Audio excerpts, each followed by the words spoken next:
Bonjour tout le monde, je vous retrouve aujourd'hui pour une nouvelle vidéo test de produit Action. Je sais que d'autres l'ont déjà fait, mais j'avais prévu de le faire, donc écoutez, je continue sur mes plans et puis on va voir comment je m'en sors. Donc aujourd'hui, je vais tester le Punch Needle Embroidery Set d'Action, ou plutôt de Decotime. Je m'excuse aussi pour ma voix, je suis à nouveau tombée malade. C'est une grande spécialité chez moi de tomber malade sans aucune explication, j'en suis très fière. Donc je vous l'avais déjà montré dans le haul je crois. Mais là on va le revoir dans le détail. Donc qu'est-ce qu'on a dans la boîte? Le tableau avec le dessin déjà tracé dessus. On a deux packs de fils à broder. On a les petits trucs qui vont nous servir à enfiler le fil, qu'on va essayer de ne pas perdre. On a le stylo aiguille lui-même avec un petit truc en plastique au bout, ici, pour se protéger quand on ne s'en sert pas. Et enfin, on a une aiguille à broder toute simple. On a la réalisation faite en photo sur la boîte qui va également nous servir de guide. Et enfin, on a une fiche d'instruction avec une partie française, ici, et des schémas. Comme je vous l'avais dit dans le haul, j'ai absolument rien compris au mode d'emploi. En fait, avant de voir d'autres tester ce kit eux-mêmes, comme j'avais rien compris, j'avais été voir des vidéos tutoriels pour comprendre comment ça fonctionnait. Du coup, je vais suivre ces instructions-là. Alors, ce qu'on peut voir sur l'image, c'est qu'en fait, on a deux types de... Enfin, on a plusieurs types de points, mais en fait, on a ceux qui sont tout plats et ceux qui sont pelucheux comme ça. Moi, honnêtement, ce pelucheux, ça me botte pas tellement. Et donc, en fait, je vais faire juste ceux qui sont droits. Alors, c'est là qu'est la subtilité. C'est qu'en fait, si vous voulez, sur votre face visible, voir des points qui sont plats, il va falloir percer par le devant. Et si vous voulez le côté pelucheux, il va falloir percer par le derrière. Et en fait, le côté pelucheux, ça va être l'envers de votre broderie. Mais moi, c'est pas tellement ce que j'ai envie de faire aujourd'hui. Alors, les autres trucs que j'ai vus sur des vidéos tutoriels, pas les vidéos de test, hein, les vidéos tutoriels, c'est que à chaque fois, elles ne prenaient pas la totalité de l'épaisseur du fil, en fait. Chaque fil. Par quoi on va commencer? On va commencer par le vert, on va essayer la branche là, la petite fleur. Chaque fil, en fait, est constitué de plusieurs fils. Vous voyez, 1, 2, 3, 4, 5, 6. Et de ce que j'ai vu, en fait, dans les tutoriels, à chaque fois, elle prenait soit 2, soit 3 fils. Alors écoutez, je vais essayer avec 3 parce que c'est un petit peu comme ça que mon fil vert s'est naturellement divisé. Et je pense que c'est peut-être pour ça que d'autres personnes qui ont testé le kit ont eu des difficultés. C'est parce qu'elles ont pris le fil en entier. Alors, je retire ma petite protection que je me donne à peu près 30 secondes pour perdre. Donc, sur le dessin, ils disent que ça, c'est le dos de l'aiguille et la partie creuse, là, c'est l'intérieur. Ça paraît assez logique. Donc, on prend notre guide fil et notre aiguille. On va commencer par rentrer le guide fil dans l'aiguille pour le faire ressortir comme ça. Ensuite, ici, on écarte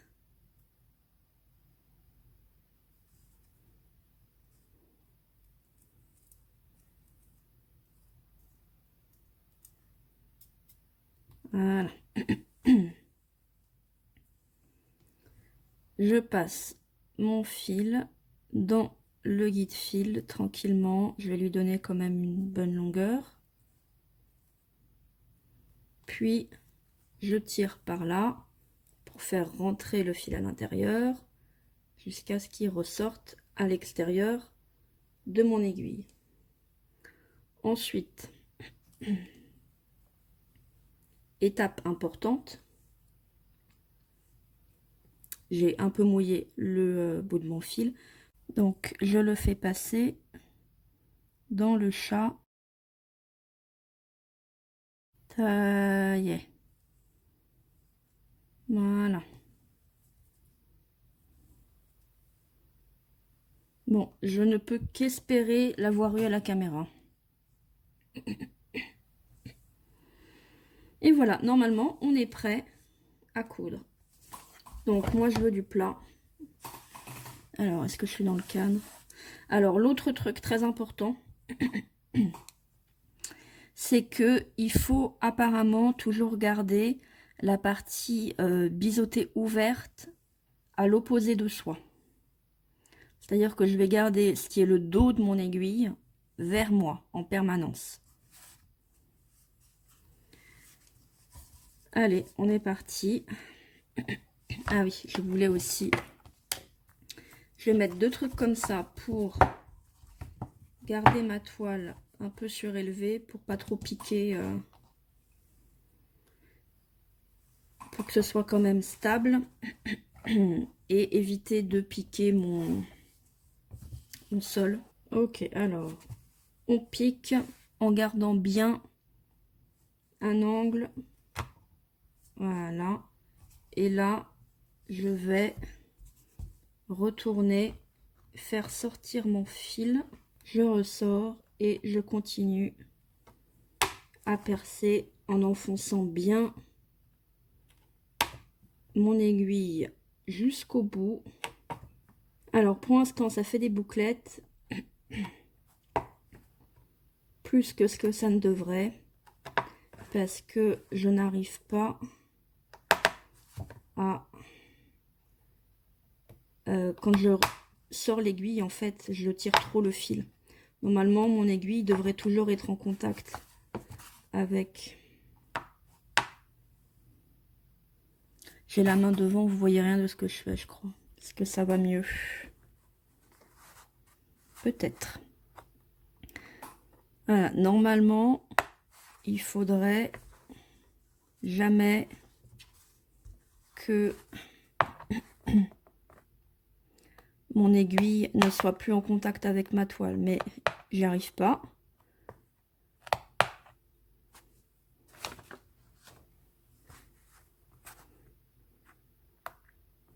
Donc du coup, ça fait quand même des bouclettes.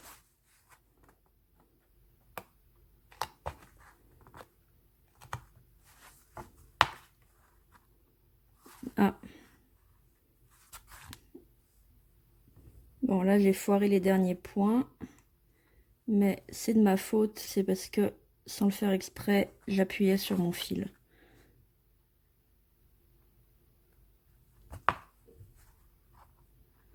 Voilà.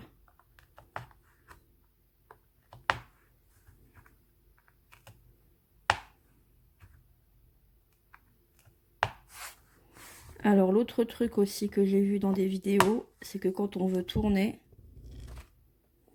on garde, on ne bouge jamais l'aiguille de place, c'est le canevas qui tourne.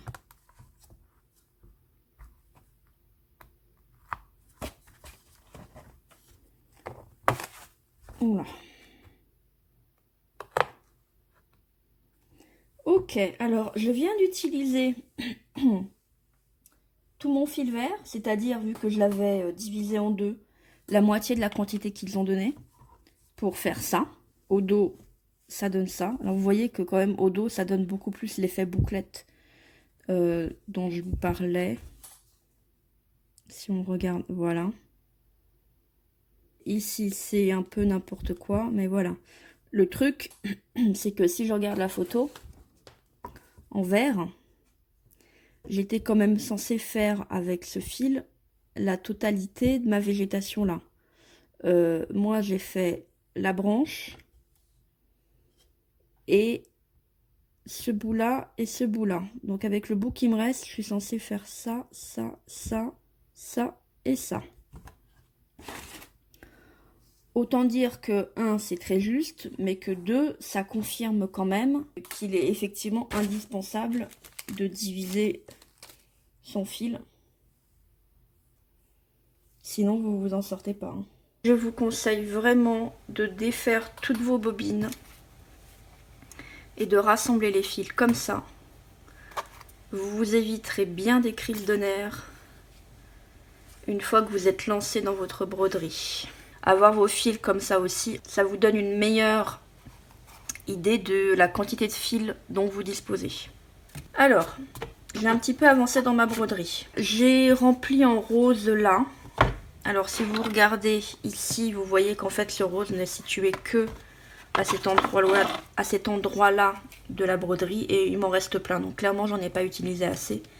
Mais j'ai fait des petites expériences. J'ai découvert plusieurs choses. D'abord, moi je préfère quand même faire le tour de la broderie comme ça. Ensuite, vous ne pouvez pas, enfin vous pouvez pas, moi je trouve que ça marche pas très bien. Vous ne pouvez pas faire piquer ici et repiquer ici. C'est trop grand comme longueur de fil. Enfin, moi j'ai pas réussi à les faire tenir et très vite c'est devenu n'importe quoi, ça tenait pas. Il vaut mieux faire des petits à-coups. L'autre truc aussi que j'ai trouvé, c'est que vous pouvez pas piquer ici, faire ça, puis faire des zigzags comme ça en fait. Il faut avancer toujours de vers soi à ici. Donc en fait, si vous voulez faire tac tac tac, vous faites tac tac, vous tournez votre canevas. Je vous rappelle qu'il ne faut pas bouger votre aiguille. Puis tac. Puis vous tournez. Puis tac. Ce que j'ai fait dans cette partie-ci, c'est que j'ai suivi mon contour. Donc en fait, j'ai fait ça. Jusqu'à ce que j'ai fini de remplir la zone. Vous voyez là où c'est un peu mieux fait, parce que mes points sont quand même assez serrés, et ben c'est pas trop mal. Ensuite, qu'est-ce que j'ai fait? À l'aiguille, j'ai brodé tout le blanc qui était ici. J'ai fait le petit morceau de bec là. J'ai fait les fils blancs sur les ailes et la queue de l'oiseau. Et avec le petit bout de blanc qui me restait, j'ai commencé à faire un peu ma finition de plante là. Là, je vais colorier à l'aiguille mon œil en noir et mon bec en noir. Et ensuite, avec la punch needle, je vais continuer de faire mon oiseau. Je suis pas sûre en fait d'avoir eu raison de faire le fil blanc des ailes et de la queue avant. J'ai peur que le blanc se fasse recouvrir par le fil rouge une fois que je vais le faire avec la punch needle. D'un autre côté, vous voyez ici que là j'ai d'abord fait la punch needle puis le fil blanc. Et le fil blanc il ressort pas non plus de façon super folichonne. Mais c'est peut-être parce que ma punch needle sur la partie verte là est absolument abominable. Donc on va voir si ça se passe mieux sur l'oiseau. Je vous reprends tout à l'heure. Je viens de terminer mon oiseau, enfin le premier en tout cas. Alors ici normalement j'aurais dû mettre cette couleur là, mais j'en avais plus. Et du coup quand je suis arrivée ici j'avais plus non plus cette couleur là, donc j'ai improvisé puisqu'il me restait beaucoup de rose comme ça. J'ai également fait les petites papates de mon oiseau. Et voici le rendu final. Écoutez, je le trouve pas mal. Alors, ce que je vous propose, c'est de faire le deuxième oiseau ensemble. Ou en tout cas, de le commencer. On va faire la calotte bleue. Alors, je prends mon fil bleu.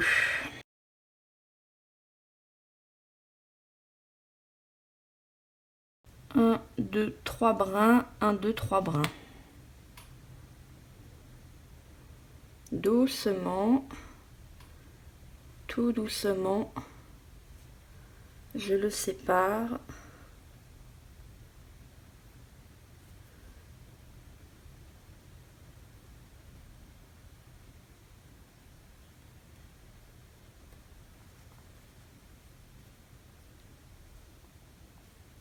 En laissant la gravité faire son office.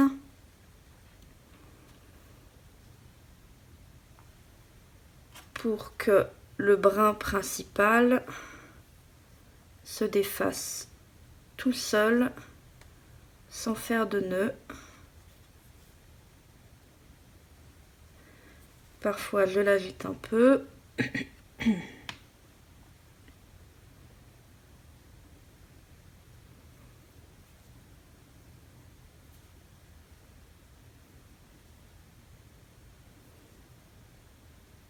Voilà.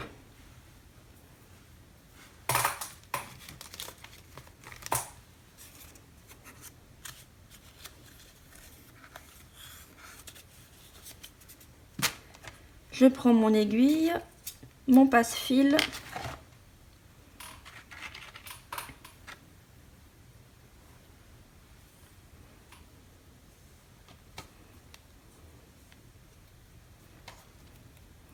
Le passe-fil dans l'aiguille, le fil dans le passe-fil, je tire, j'humidifie le bout de mon fil, hop, voilà, je le passe dans mon chat et je laisse pendouiller un peu. Alors donc, mon dessin. Je vais partir, peu importe, allez, je vais partir de ce coin-là. Alors, j'aime bien m'appuyer sur deux trucs, même si ça bouge beaucoup et que je passe mon temps à les replacer. Mais ça me donne suffisamment de profondeur pour pouvoir enfoncer complètement mon aiguille dans ma toile. Alors, je fais très attention de ne pas faire ce que je suis en train de faire là avec mon fil, c'est-à-dire que le fil passe à l'intérieur de ma main. Non, le fil doit toujours passer bien libre au-dessus de votre pouce parce que sinon vous risquez en fait de le retenir en brodant et du coup il ne va pas rester coincé dans la toile quand vous allez enfoncer l'aiguille. Vous vous mettez sur le tracé, vous enfoncez, puis vous retournez votre toile et au dos de l'aiguille, vous tirez pour récupérer votre fil, vous tirez. C'est pas vraiment utile, mais moi j'aime bien faire un petit nœud quand même. Donc une boucle autour de votre doigt, vous passez le fil une fois dedans, deux fois dedans, ça vous donne un double nœud. Hop.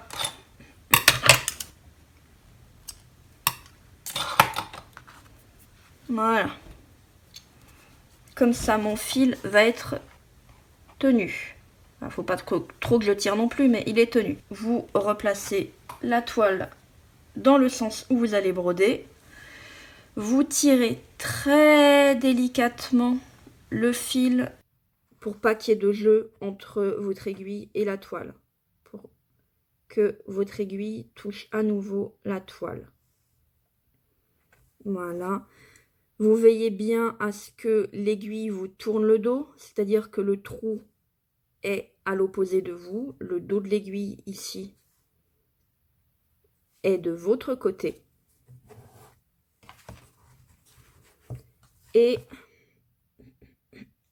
vous posez votre doigt sur la toile juste à côté de votre tracé. Ça va vous apporter un beaucoup plus grand contrôle.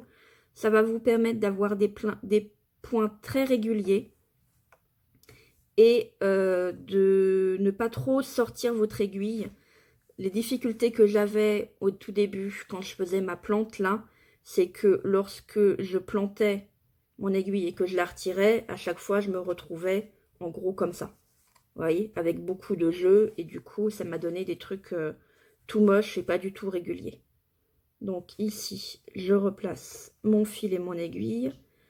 Je tends la toile en appuyant avec mon doigt. Je plante. L'aiguille est enfoncée jusqu'au bout. Je la retire.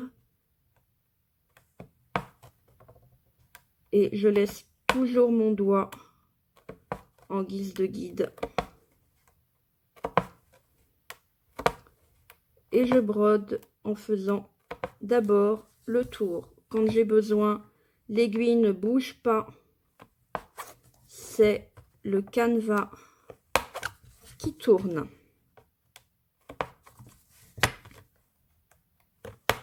Finalement, exactement comme quand vous avez des paires de ciseaux et qu'il faut couper quelque chose, c'est le papier qui bouge et pas la paire de ciseaux. Et bien là, c'est exactement la même chose.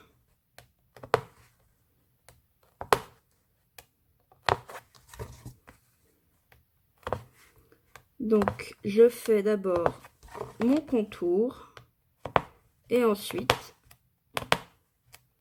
je vais remplir.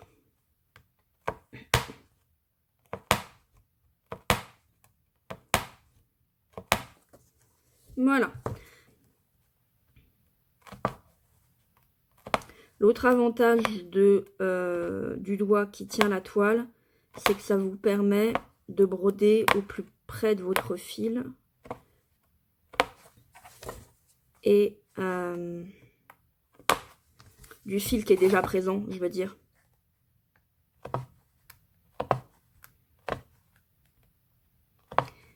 Et de bien couvrir votre toile, d'éviter d'avoir des trous.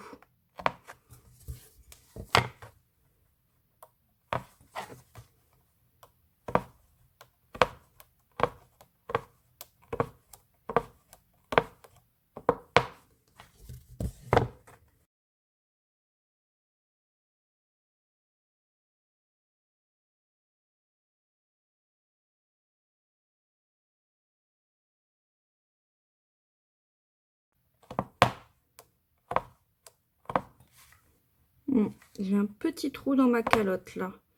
Je vais voir si je peux pas rattraper ça au prochain passage. Avant que mon aiguille ne s'éloigne trop de la zone. Parce que ça, c'est un peu le problème avec le stylo aiguille.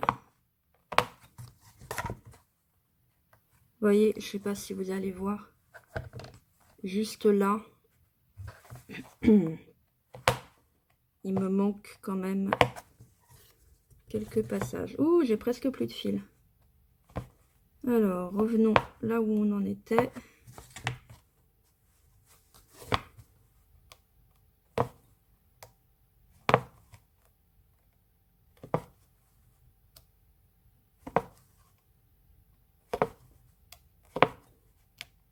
Ça y est, j'ai plus de fil. Alors, ça m'embête un petit peu parce que là, j'ai une boucle qui est beaucoup trop grande. C'est pas grave, quand je vais remplir ça, j'essaierai de repasser par-dessus pour la plaquer. Et donc, bah, vous voyez que, voilà, mon fil, il est là. On dirait... Ouais, non. Et bah là, ça me fait toutes mes petites bouclettes. Vous voyez qu'au final, c'est quand même assez rapide, hein. Alors, je m'étais arrêtée ici.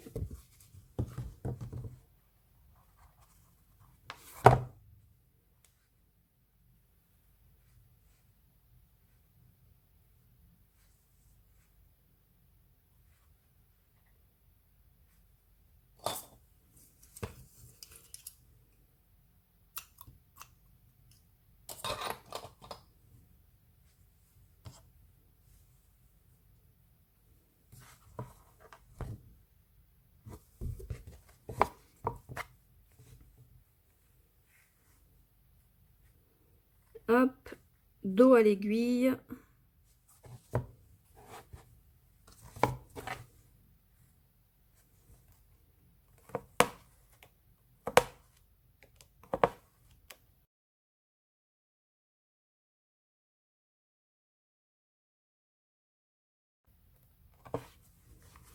Voilà, là j'ai rempli toute ma calotte, mais je suis pas arrivée au bout de mon fil. Donc, je vais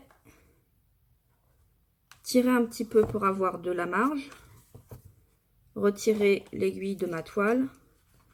Là où le fil est tendu, c'est là où il est rentré pour la dernière fois. Je coupe. Et voilà. Je vous retrouve le lendemain après avoir fini ma petite broderie. Alors j'ai pas fait les graviers ici parce que je vous avoue que je commence un peu à en avoir marre. Puis de toute façon c'est pas comme si j'allais l'accrocher quelque part, c'était vraiment juste pour m'entraîner. Je me demande si je vais pas coudre des perles à la place de faire des points de fil. Juste pour voir ce que ça rend. Alors j'ai hyper galéré à faire la queue de la mésange. Franchement c'est ça en fait qui m'a gonflé. Et du coup maintenant j'en ai trop marre. Ici j'avais pas assez de fil jaune. Je sais pas trop ce qu'ils ont fait avec les fils en fait. Il me reste ça globalement. Alors je sais qu'il y a des endroits, notamment c'est l'aile de la mésange ici sur la boîte, je pense qu'ils l'ont fait à l'aiguille, à la main. Mais moi je l'ai rempli au punch needle. Et ici du coup comme j'avais pas assez de jaune, si on regarde sur la boîte en fait je pense qu'on était censé faire la mésange avec cette couleur là, mais je sais pas ce qu'ils ont fumé parce qu'une mésange bleue c'est vraiment le ventre il est vraiment jaune hein, il est pas comme ça. Bon bref, du coup je me suis dit que ça allait être l'occasion d'essayer de faire un effet un peu dégradé. Bon, ça marche pas super, mais sur le principe, je pense que ça peut fonctionner si vous avez vraiment des tonalités de fil en dégradé. Donc, c'est quelque chose quand même à avoir en tête. Voilà, j'ai des poils de chat absolument partout. Ma toile est légèrement détendue, mais pas tant que ça. Donc, je suis quand même plutôt contente. Ici, j'ai quand même un joli effet de bouclette, en ayant donc brodé sur le devant, contrairement à ce qu'il disait. Ça fait vraiment comme une serviette éponge. Et il y a beaucoup plus de relief sur l'envers, ce qui donc aurait été le devant si j'avais suivi les instructions. Mais franchement, je ne le regrette pas, parce que je trouve que là, il y a quand même déjà pas mal de relief, et sur les parties où vous brodez directement à l'aiguille, c'est déjà beaucoup plus plat, donc il y a déjà un effet de différence de niveau.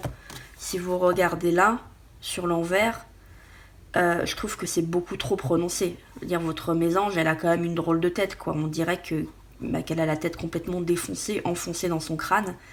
Ça fait bizarre. Que vous dire d'autre? Bah écoutez, pour moi, l'expérience est concluante. Je ne m'étais jamais servi de punch needle avant. D'ailleurs, d'une manière générale, je n'avais pas brodé depuis le CM1, je crois. Alors, je ne vais pas vous dire que ça fait 30 ans, parce qu'en fait, il est possible que ça fasse même un peu plus que ça. Mais voilà. Mais donc, pour une première expérience de punch needle, vous avez vu qu'au début, c'était assez catastrophique. Mais dans l'ensemble, le coup de main est assez rapide à prendre. Et du coup, assez rapidement, vous voyez, à partir de ici, ça commençait à être pas mal. Il faut vraiment bien serrer ses points. Mais je pense que si vous suivez les petits conseils que je vous ai donnés en cours de vidéo, vous devriez encore plus vite que moi réussir à obtenir quelque chose de quand même bien serré comme ma mésange. Bon là j'ai un petit peu cafouillé sur l'aile, mais dans l'ensemble ça va. Comme il me reste pas mal de fil rose comme ça, je pense que je vais quand même remplir un peu plus mon pinceau. Si je me souviens bien de l'époque où je m'intéressais aux oiseaux, ça c'est un pinceau. Histoire de lui remplumer un petit peu le ventre, puisque à mes débuts c'était pas trop ça et on voit quand même vachement la toile en dessous. Mais sinon, je considère quand même que la toile est terminée. Donc pour un test, c'est pas mal. Je suis contente d'avoir eu pour vraiment pas cher cette punch needle parce que même si ça m'a plaisamment occupé une soirée et une partie de l'après-midi, la broderie c'est quand même pas quelque chose que j'ai envie de faire trop souvent. Donc ça va vraiment être des petits travaux par-ci par-là liés à autre chose, par exemple un petit bout d'une couverture de junk journal ou ce genre de choses. Donc c'est très bien 2 € la punch needle avec tout le reste qui a été vendu avec. Moi ça me convient très bien. J'ai pas lieu d'investir plus que ça. Ça durera le temps que ça durera jusqu'à ce que l'aiguille me lâche. Et puis voilà. Dites-moi ce que vous avez pensé de cette vidéo. Si vous voulez que je fasse d'autres vidéos tests, moi ça m'a amusé de le faire. Si ça vous intéresse, c'est avec plaisir que j'en ferai d'autres. N'hésitez pas à mettre un petit pouce en l'air si la vidéo vous a plu. Vous pouvez également vous abonner, cliquer sur la cloche de notification pour ne pas louper les prochaines vidéos. Quant à moi, je vous souhaite une bonne fin de week-end et je vous dis à bientôt dans une prochaine vidéo. Bye bye!